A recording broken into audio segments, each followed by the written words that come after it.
In this video, you are going to see how to sort data alphabetically from A to Z or Z to A in Microsoft Excel. Suppose I want to sort according to the name.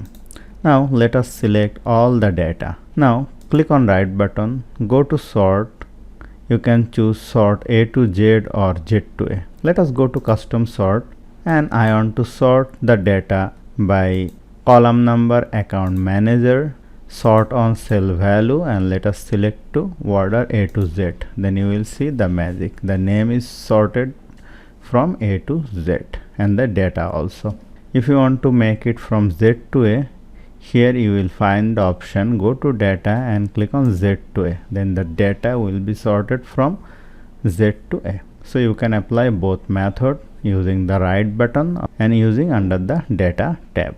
So hope you found this video helpful. If you like this video, please share this video with your friends and family, and don't forget to subscribe. Thank you.